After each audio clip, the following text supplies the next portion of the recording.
Hello everyone, and welcome to Power Pages Tips. My name is Nicholas Hayduk, and this is tip number 384, Automatically Mapped Claims. Over the last few tips, we've talked about claims mapping.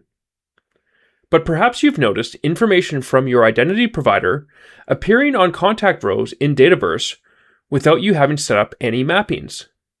In this tip, we'll look at why this is happening. Before we dive into the details, don't forget to subscribe to the Engineered Code YouTube channel for our weekly tips, monthly community calls, and lots of other Power Pages and Power Platform content. If you notice some details from your identity provider that are automatically filled in on a contact's profile, but you haven't configured any claims mappings, don't worry, you aren't going crazy.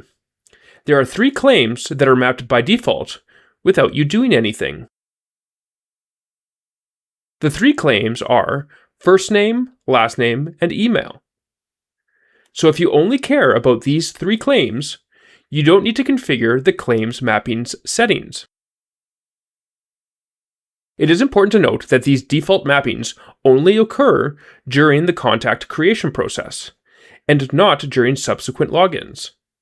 This means that they act like registration claims mappings. If you want them updated on logins after the initial creation, you'll need to set up login claims mappings.